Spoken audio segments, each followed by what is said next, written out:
Michel Polnareff, le légendaire chanteur-compositeur français, a captivé le public pendant des décennies avec sa voix unique, son style excentrique et sa musique profondément émotive. Avec ses célèbres lunettes blanches et sa présence scénique flamboyante, il est devenu une véritable icône culturelle, influençant des générations d'artistes. Mais derrière cette carrière éclatante et cette célébrité se cache une vie marquée par le chagrin, la trahison et la solitude. Alors qu'il entre dans la décennie de ses 80 ans, son parcours est marqué par des luttes personnelles, des révélations bouleversantes et des blessures qui ne se sont jamais complètement refermées. Aujourd'hui, plongeons au cœur de l'histoire tragique de Michel Polnareff en découvrant les épreuves qui ont façonné l'homme et l'artiste qu'il est devenu. Restez avec nous pour explorer les hauts et les bas de son incroyable mais douloureux parcours. L'ascension d'une star. Michel Polnareff est né le 3 juillet 1944 à Nérac, en France, au sein d'une famille dotée d'un immense talent musical. Son père, Leib Polnareff, était un musicien et compositeur professionnel, tandis que sa mère lui transmit une passion profonde pour les arts.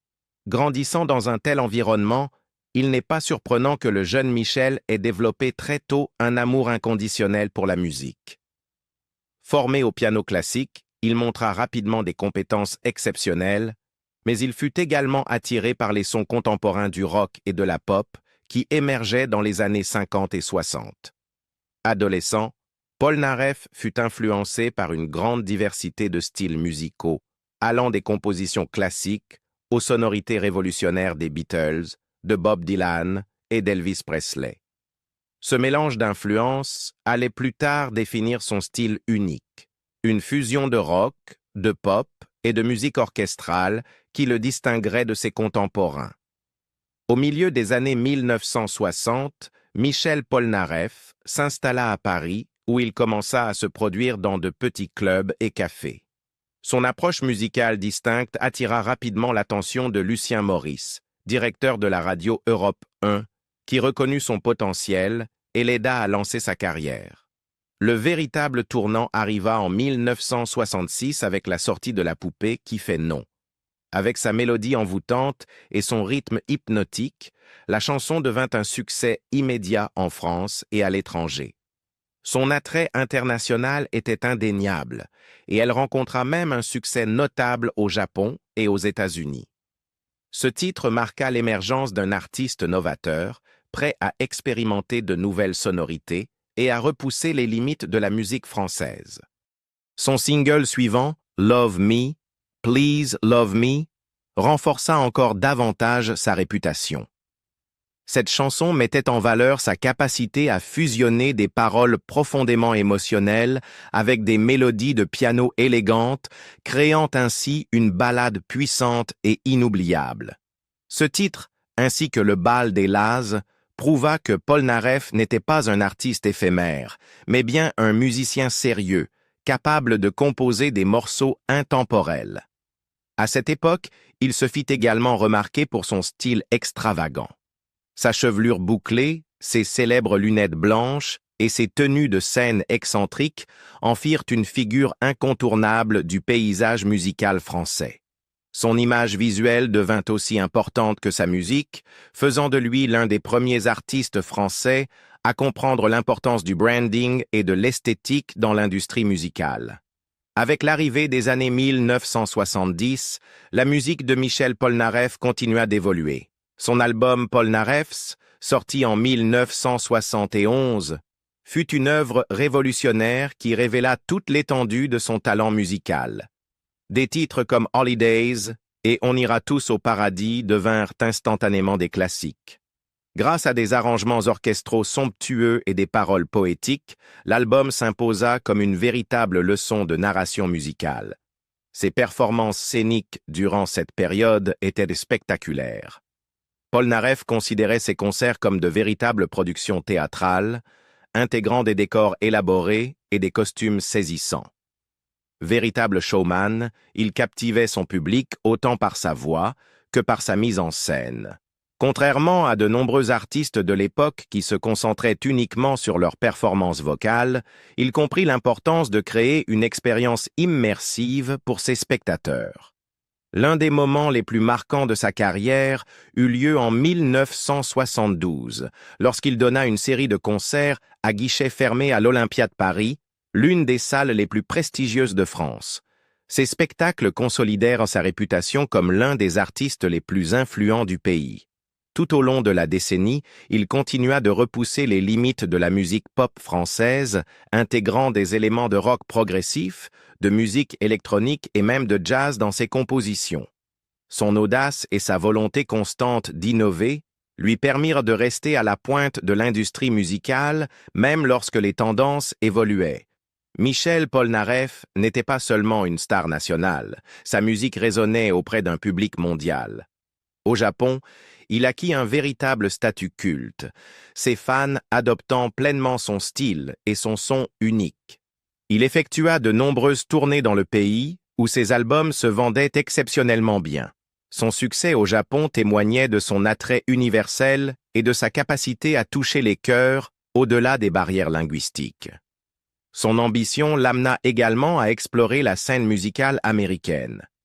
S'il ne connut pas le même niveau de succès commercial aux États-Unis qu'en France et au Japon, sa musique trouva néanmoins un public parmi les musiciens et les professionnels de l'industrie américaine.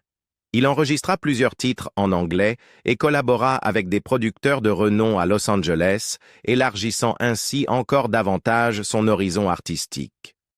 À la fin des années 1970, Polnareff avait solidement établi sa réputation comme l'un des musiciens les plus novateurs de sa génération. Son influence continua de marquer les jeunes artistes, et sa capacité à mélanger les éléments classiques avec le rock et la pop contemporain le distinguait nettement de ses pairs. Après une période de relative discrétion à la fin des années 1970, Michel Polnareff fit un retour en force dans les années 1980. Son album Incognito, sorti en 1984, signa un retour réussi, avec des morceaux intégrant des sonorités électroniques tout en conservant ses arrangements orchestraux emblématiques. Des titres comme Goodbye Mary Lou rencontrèrent un immense succès, prouvant qu'il avait encore la capacité de composer des chansons qui touchaient profondément son public. Dans les années 1990, il effectua un autre grand retour sur scène, se produisant devant des salles combles où ses fans l'attendaient avec impatience. Ses performances live restaient aussi dynamiques et théâtrales que jamais, et son charisme scénique captivait toujours autant le public, qu'il s'agisse d'anciens admirateurs ou d'une nouvelle génération découvrant son univers musical. Trahison et ruine financière. Au milieu des années 1970, Michel Polnareff était au sommet de sa gloire. Il était l'une des plus grandes figures de la musique française, vendant des millions de disques et se produisant devant des salles combles. Son personnage flamboyant, ses performances théâtrales et sa musique novatrice, mêlant différents genres, en avaient fait une véritable icône culturelle. Il semblait intouchable, une figure plus grande que nature dont le génie artistique ne connaissait aucune limite. Mais en coulisses, une catastrophe se préparait. Une catastrophe qui allait bientôt anéantir tout ce qu'il avait construit. Comme beaucoup d'artistes, Polnareff se consacrait entièrement à sa musique et confiait la gestion de ses finances à des professionnels. Il avait placé sa fortune et son avenir financier entre les mains d'un conseiller, un homme qu'il considérait non seulement comme un expert de confiance, mais aussi comme un ami proche. Pendant des années, il crut que son argent était géré de manière responsable, lui permettant de se concentrer sur sa carrière sans souci financier. Mais la réalité était bien différente. Dans une trahison des plus cruelles, cet ami avait méthodiquement détourné son argent. Lorsque Polnareff découvrit la vérité, il était déjà trop tard. Toute sa fortune avait disparu. Les années de travail acharné et d'innovation musicale, qui lui avaient permis d'accumuler une immense richesse, s'étaient volatilisées en un instant. Pire encore, le conseiller financier ne s'était pas contenté de lui voler son argent. Il l'avait plongé dans une crise financière sans précédent. Le choc fut dévastateur. Il ne s'agissait pas seulement d'une perte matérielle, mais aussi d'une profonde blessure émotionnelle. Polnareff avait bâti sa carrière et sa vie en s'entourant de collaborateurs de confiance, et maintenant, l'un d'eux l'avait trahi de la pire façon possible. La douleur de cette trahison était immense, et les conséquences financières catastrophiques. En plus de cette perte colossale, Polnareff réalisa rapidement qu'il était en grave difficulté avec le fisc français. La mauvaise gestion de ses finances l'avait laissé avec des dettes écrasantes et des problèmes fiscaux qu'il était incapable de régler. L'administration fiscale française le poursuivait sans relâche, exigeant des sommes qu'il ne possédait plus.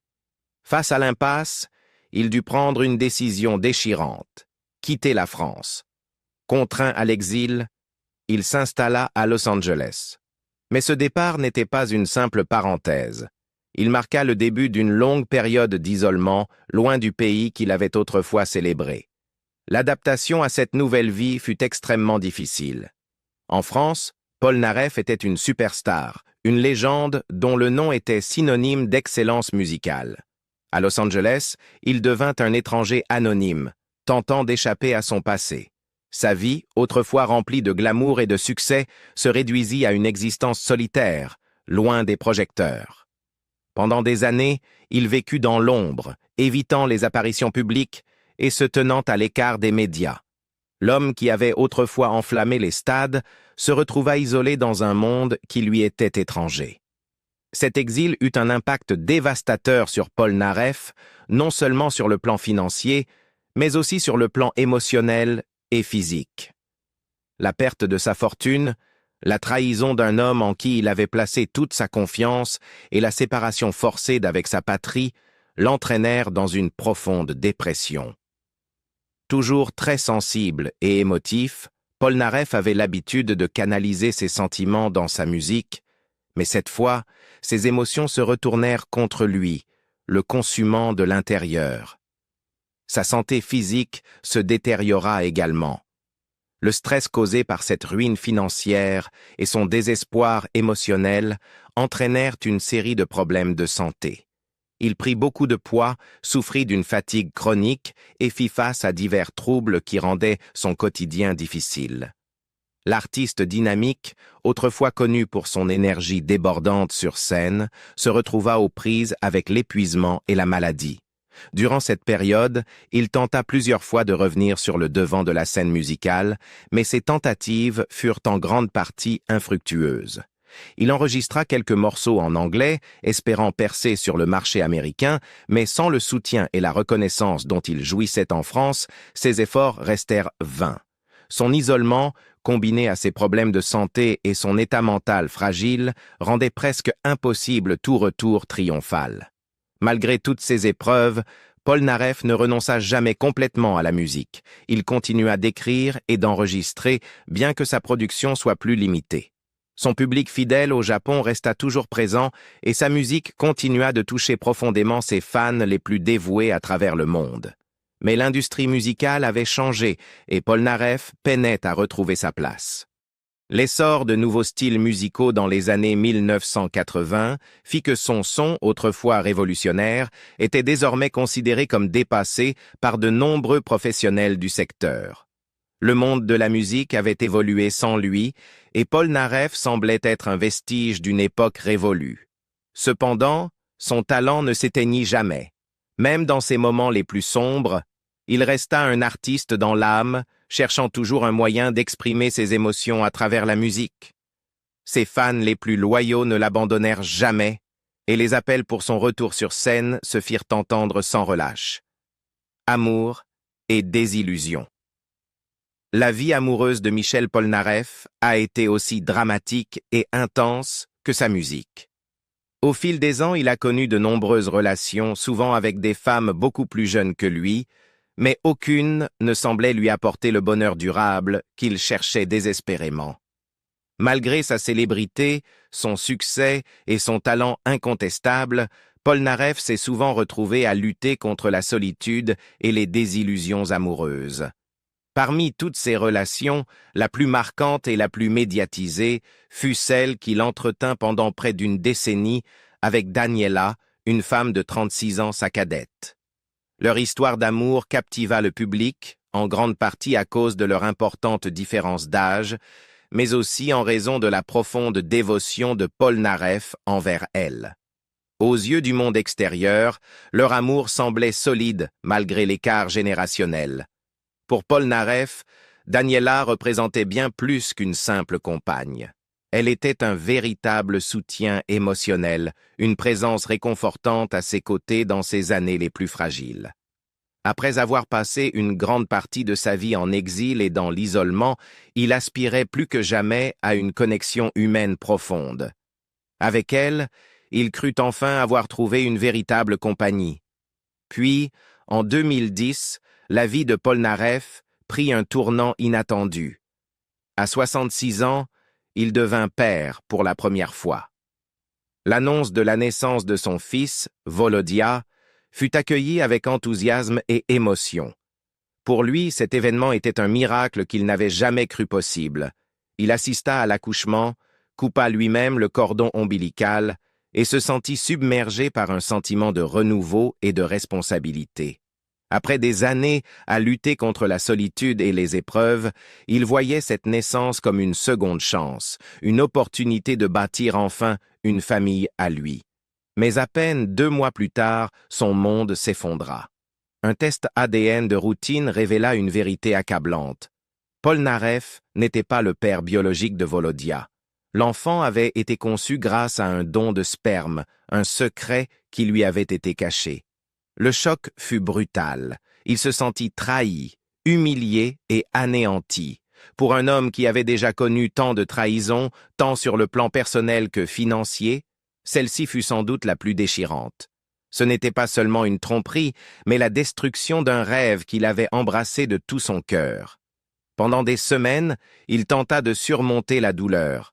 Il parle ouvertement de son désarroi dans les médias, qualifiant cette situation de trahison et exprimant la souffrance immense de découvrir que l'enfant qu'il avait accueilli avec tant d'amour n'était pas le sien. Le public suivit, abasourdi, l'effondrement de son couple, rythmé par des déclarations enflammées dans la presse. L'impact émotionnel sur Polnareff fut considérable. En l'espace de quelques semaines, il était passé du plus grand bonheur à la plus grande désillusion. La confiance qu'il avait placée en Daniela s'était brisée et il se retrouva, une fois de plus, confronté à une solitude accablante. Mais malgré la douleur, quelque chose en lui l'empêchait de tourner définitivement la page.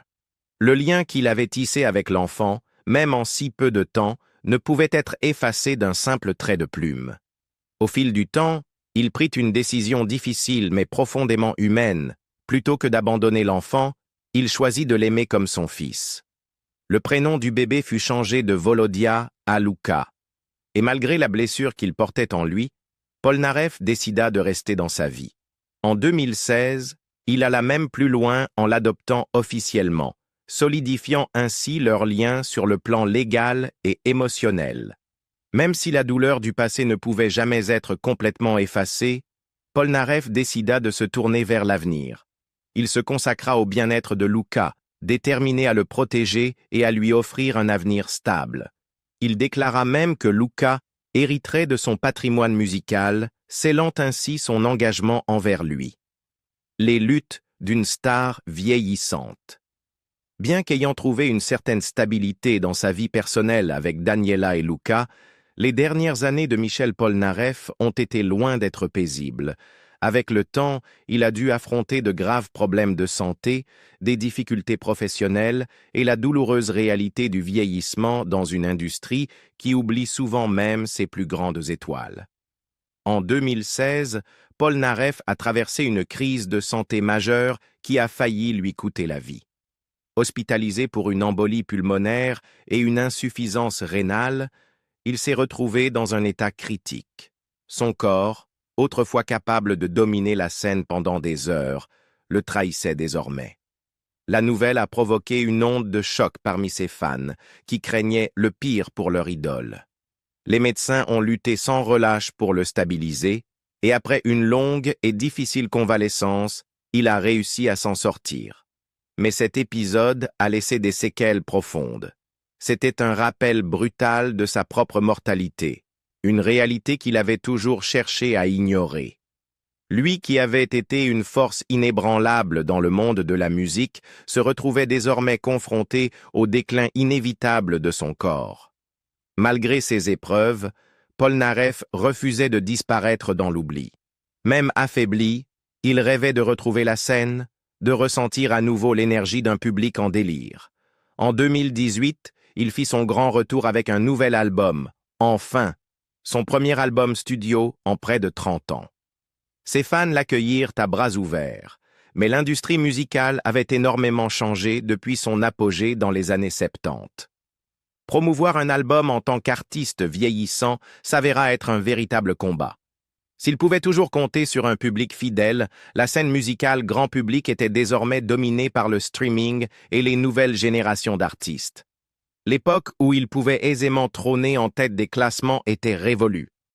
Il tenta également un retour sur scène, mais il était évident que les performances lui coûtaient énormément d'énergie. Lui qui avait autrefois enflammé les foules avec une présence scénique électrisante, devait désormais composer avec les limites imposées par l'âge. Ce qui avait été un exercice naturel pour lui devenait une épreuve physiquement éprouvante. Au fil des années, Polnareff s'est exprimé sans détour sur les difficultés du vieillissement. Il n'a jamais caché sa frustration face au temps qui lui avait volé sa puissance vocale et sa force physique. Il a également confié se sentir déconnecté du monde moderne, un monde qui ne semblait plus lui appartenir. Dans une interview, il déclara un jour « La célébrité est une prison », une phrase qui reflétait profondément la solitude qui l'habitait, malgré son statut de l'un des musiciens les plus aimés de France. Après des années d'exil loin de son pays natal, il avait fait la paix avec certains aspects de son passé, mais l'isolement ne l'avait jamais totalement quitté. Toujours installé à Los Angeles, cette ville qui était à la fois son refuge et sa cage, Polnareff se faisait rare en public et passait le plus clair de son temps en retrait. Malgré la présence de Luca et Daniela dans sa vie, le poids des échecs, des trahisons et des regrets demeurait omniprésent. L'histoire de Michel Polnareff est un témoignage saisissant des sommets et des abîmes de la célébrité. De son ascension fulgurante à ses désillusions les plus profondes, de la joie d'être père à la douleur d'un secret bouleversant, son parcours a été tout sauf ordinaire. Alors qu'il approche le crépuscule de sa vie, on ne peut qu'espérer qu'il trouve enfin la paix. Son œuvre continuera d'immortaliser son génie, mais une question demeure. Michel Polnareff, l'homme qui a tant chanté l'amour et la mélancolie, croit-il encore au bonheur? Qu'en pensez-vous? Partagez votre avis dans les commentaires et n'oubliez pas de liker et de vous abonner pour d'autres plongées profondes dans la vie.